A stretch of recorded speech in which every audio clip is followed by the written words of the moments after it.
Okay guys, this will be a new segment on my channel titled Fanfic Reco. This is where I recommend some of my favorite fanfics to you guys, and I was in the Invader Sim mood, so I chose this one. Human and Irken Unite by Blueflower 1594. Now, I have always loved the Zim Gaz romance ever since I first heard about it, or Sagar as it's called. It didn't exist in the original series. It was something that was created by fandom. The problem has always been, how do you get them together? Cause he is an evil alien and she is an antisocial badass, so they wouldn't usually associate with each other or anyone. But I think what Blueflower does here is rather clever. So what happens in this story is that the tallest calls him and tells him that if he doesn't get a partner to assist him by the end of the week, they will kill him. And after that, Zim and Gaz fight a bully together. Zim asks her to be his partner, help him take over the world. And at this time, Gaz has grown sick of her dad being neglectful and her brother being so annoying, and the rest of her species are, drooling morons. So she is like, yeah, I can help you enslave the human race, why not? Now, what I really like about Blueflower's writing is that she takes her time developing Zim and Gaz relationship. They start out not really liking each other, then they develop this kind of mutual respect for each other, and then they become friends, and they actually don't fall in love until chapter 19. And that's a big part of why I love this story so much. It takes its sweet time to get to that first kiss. Now, there are 4 moments in this story that particularly stood out to me as just being so darn precious. First was when Gaz and Zim confronted these aliens called the Vessens, and Zim asks Gaz, "So, do you want to fight or flight?" And she says, "Gas membrane never run from a fight." And Zim responds, "And that's what I love about you." Now, this is not when she falls for him, but it is the moment she starts to respect him and she wants to make him proud. She wants to make him proud to have her as his partner. Then there was this moment when they were in Zim's spaceship and they were attacked by another Irken that crushed the window, and of course, since they were in space, Gaz suffocated. And that was the first time Zim actually worried about somebody else's well-being besides his own. And he was just really distraught that this girl that he actually had have so much fun with dying. Yeah, it's actually a very touching moment. But thankfully, Zim, thanks to some ingenuity and pizza, he revives her. Yes, he waves a slice of pizza in front of her face, and the smell makes her wake up. I bet you could chop Gaz's head off, and the smell of pizza would probably bring her back to life anyway.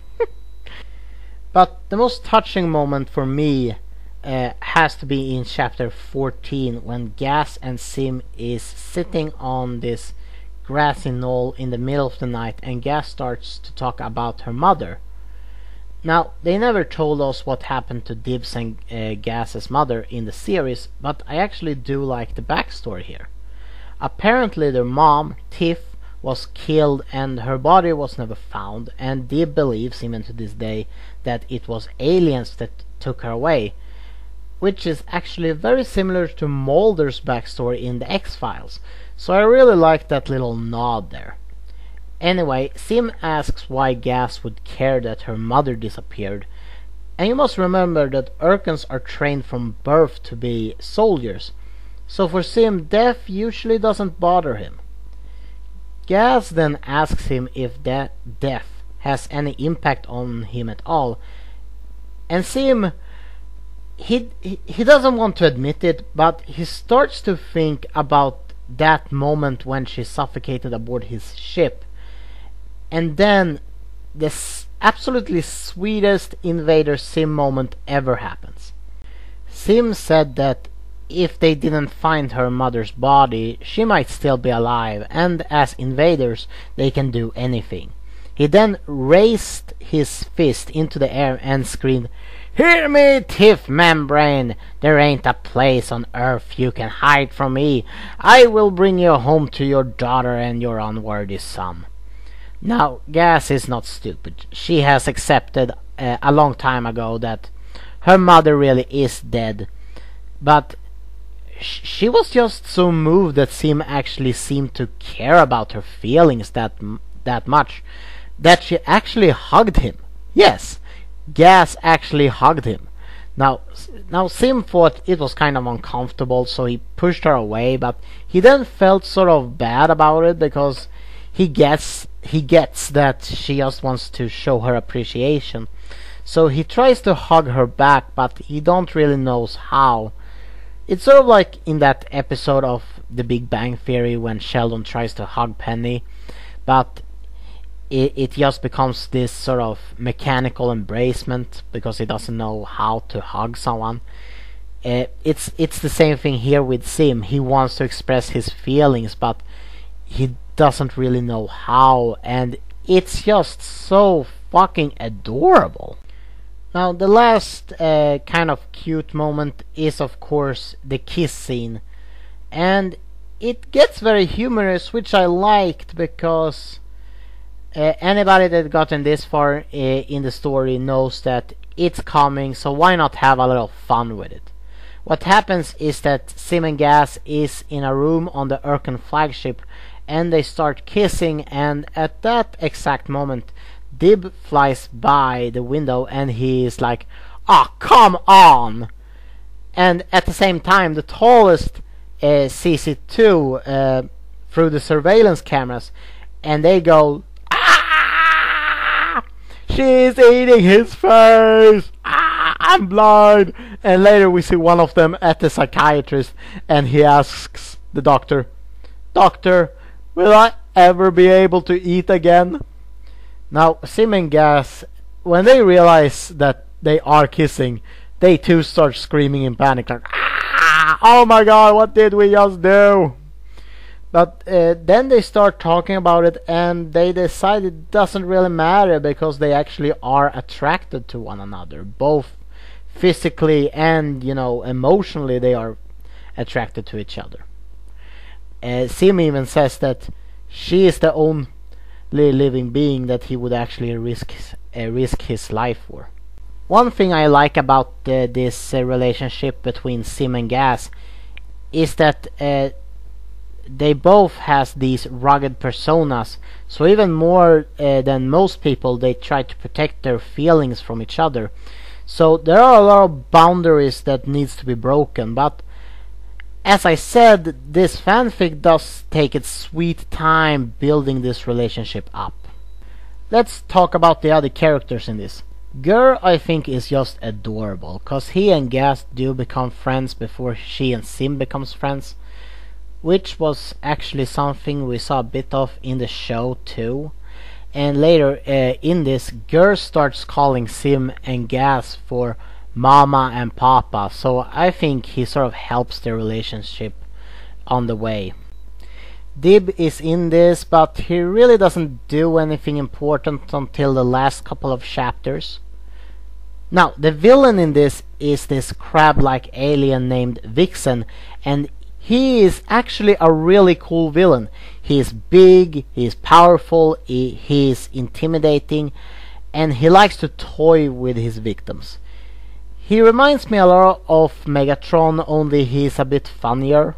The humor here are kind of a hit and miss for me.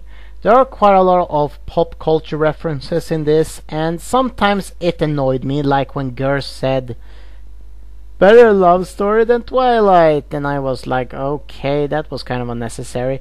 But then there are times when it actually do work, like when Zim gets his hands on a Victoria's Secret catalog and he screams, Who is this Victoria? What's her secret? And I was just, that's so like Invader Sim. There are also a lot of fourth wall humor here, and it just shows how much fun Blue Flower have writing this. So yeah, for the most part, this is actually a pretty funny fanfic, I guess. Now, the only major problem I got with this fanfic is that it ended before it got finished. The fanfic is 20 chapters long, which is pretty long, but it ends without any resolution. And this was written back in 2010, so I guess that the writer just lost interest in it. Now, this story do not follow like a typical Invader Sim story, cause let's face it, Jon and Vasquez stories do tend to go south, and they are pretty dark and bitter, but here, even if it has its darker moments, it's a lot sweeter and a lot nicer, but that's okay because it's a fanfiction. That's the beauty of fanfiction, you can do absolutely anything with it. If you want to make a noir crime story with a peanut gallery, you can do that. And even if this story doesn't feel like the original series, the characters still feels like the characters we always known.